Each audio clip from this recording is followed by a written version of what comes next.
누가복음 22장 54절부터 71절 오늘의 말씀은 유명한 베드로가 예수님을 세 번 부인한 말씀입니다. 예수님은 미리 이 말씀을 예언하셨습니다. 네가 나를 세 번 부인할 것이다. 그런데 베드로는 그 예언에도 불구하고 두려움에 떨어서 세 번이나 부인하고 말았습니다. 그리고 어, 예수님이 베드로를 똑바로 보시자 베드로는 그 말씀이 생각나서 바깥으로 나가서 비통하게 울었습니다. 그리고 예수를 지키는 사람들, 즉 로마 병사들이겠죠. 예수님을 지키는 사람들이 예수님을 때리면서 예수님에게 모욕을 가합니다. 그리고 공회 앞에 서서 대제사장들과 율법학자들이 모여서 공회로 끌고 가가지고요. 음, 예수님한테 당신이 하나님의 아들이냐?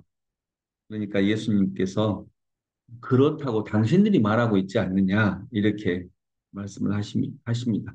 그걸 인정하신 거죠. 그래서 이제 신성모독으로 어떻게 사람이 하나님의 아들이 되냐 하고 신성모독으로 예수님을 사형에 처하게 되는 그런 결정을 내리게 되는 장면이 오늘의 장면입니다.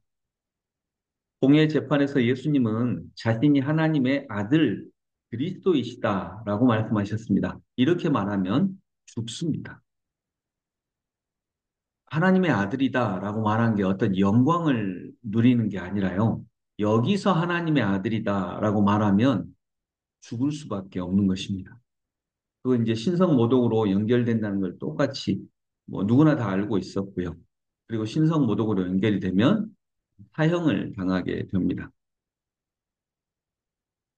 그러나 예수님은 자신이 하나님의 아들이심을 부인하지 않으셨습니다. 그런데 베드로는 당신 저 사람과 예수님과 한패요? 예수님의 제자 아니야? 이렇게 얘기를 할 때 세 번이나 부인을 합니다. 그래서 자신이 그리스도이심을 십자가 앞에서도 인정하는 예수님과 그리고 하녀의 위협 앞에서 내가 예수님의 제자이다라고 하는 것을 모른다면 세 번이나 부인한 베드로의 부인이 베드로의 그 거부가 대비되고 있는 장면이 오늘의 본문입니다. 왜 베드로는 이렇게 예수님을 결정적인 순간에 부인할 수밖에 없었을까요? 베드로가 뭐 진짜 예수님을 부인했다든가 예수님을 진심으로 자기 스승이라고 생각하지 않았다든가 이런 거 아닙니다. 베드로는 진심으로 그렇게 생각했습니다. 그런데 겁났던 거죠. 두려웠던 거죠. 무서웠고요. 그래서 어떤 면에서는 이해가 됩니다.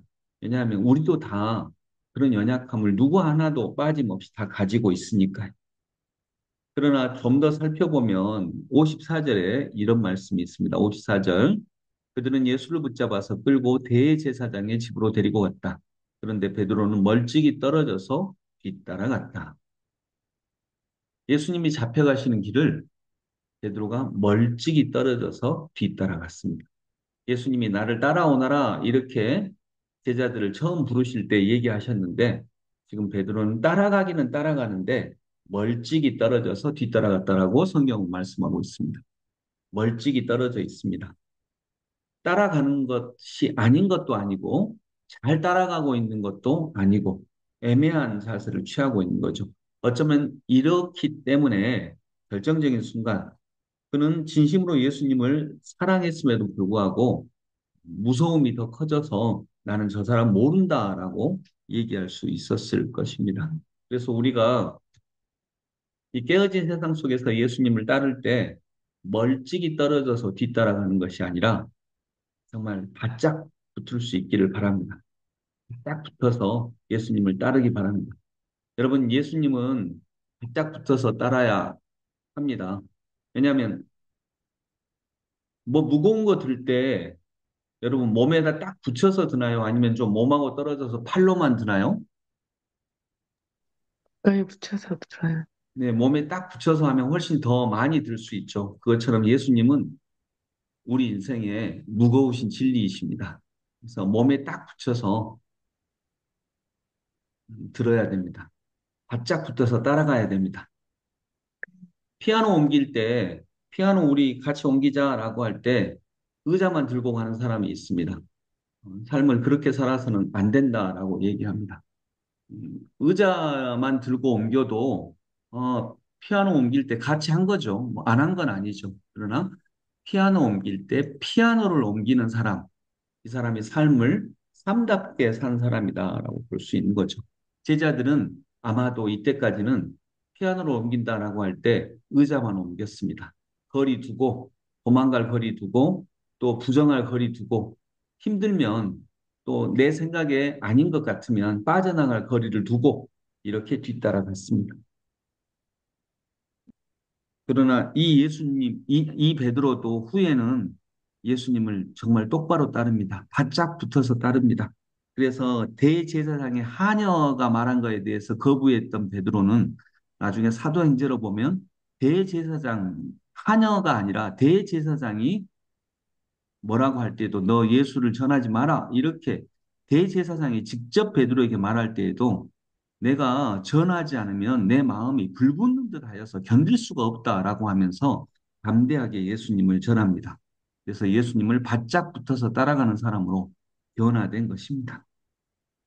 오늘 저희들도 이 고난주간 예수님을 따르자라고 결심하는데 그 결심 정도가 아니라 우리의 삶 자체가 예수님을 친밀하게 따르는 아름다운 삶이 되기를 소망합니다. 또 63절에 보면 예수를 지키는 사람들이 예수를 때리면서 모욕하였다. 예수님을 지키는 사람들이 예수님을 때리면서 모욕합니다. 로마 병사들을 얘기하는 것이지만 이것도 어떤 상징적 의미가 있다고 합니다. 여러분 신사참배를 할 때 일제강점기 때 교회가 우리 신사참배해야겠다 이렇게 결의를 할 때 신사참배를 진짜 좋아서 한 사람은 없습니다. 그런 목사님들은 없습니다. 그런데 겉으로 이유가 뭐였을까요? 신사참배를 하는 이유.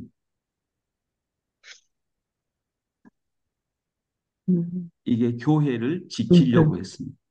교회를, 야, 그래도 교회는 지켜야 할 거 아니냐.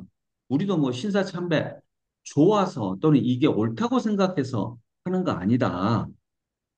그러나 교회는 지켜야 할 거 아니냐. 이렇게 얘기하고 했었습니다. 저는 그 말이 진심이라고 생각을 합니다. 그래도 조선의 목사님들인데 어떻게 일본 천황한테 참배를 날마다 드리고 신사에 절을 하고 그러겠습니다. 그들은 정말 교회를 지키고 싶었을 것입니다. 그 마음은 진심이었을 것입니다. 그러나 그런다고 교회가 지켜지는 게 아닙니다. 예수를 지키는 사람들이 오히려 예수를 때리면서 모욕합니다. 이 말씀처럼 교회를 지키기 위해서 신사참배를 한 사람들이 지금 보면 이 사람들이 정말 교회를 부쉈습니다. 교회를 무너뜨렸습니다. 그들은 그걸 진심으로 원하지는 않았지만 결과적으로는 그들이 교회를 무너뜨렸습니다. 그게 우리들이기도 하고 또 우리가 뭘 지키려고 하지 말고요. 그리스도를 친밀하게 따르는 그런 제자가 될 수 있기를 오늘의 말씀에서 함께 나누어 보았습니다. 기도하겠습니다. 아버지 하나님, 베드로가 나는 절대 예수님을 부인하지 않겠습니다. 결심한 말도 진심이었습니다. 신사참배를 결정한 아주 오래전 일제강점기의 목사님들이 신사참배를 진짜 좋아해서 이거 해야 한다고 생각해서 한 사람은 거의 없습니다. 그들은 어쩔 수 없어서 그걸 진행을 했습니다. 베드로도 무섭고 두려워서 모른다고 했습니다. 이것이 멀찍이 뒤따라가는 모습이라고 저희들은 오늘 고백합니다. 주님, 예수님을 따라갈 때 바짝 붙어서 따라가는 저희들 걸음이 되게 하여 주시옵소서. 피아노를 들 때 피아노 그 자체를 몸에 바짝 붙여서 함께 드는 그런 걸음을 걸어가게 해 주시옵소서.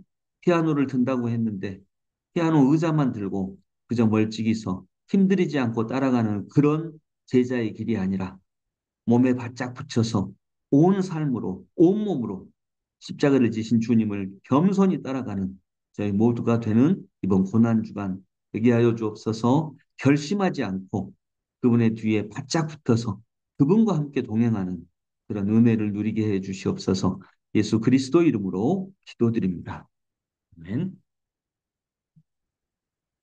찬송가 154장 찬양됩니다. 찬송가 154장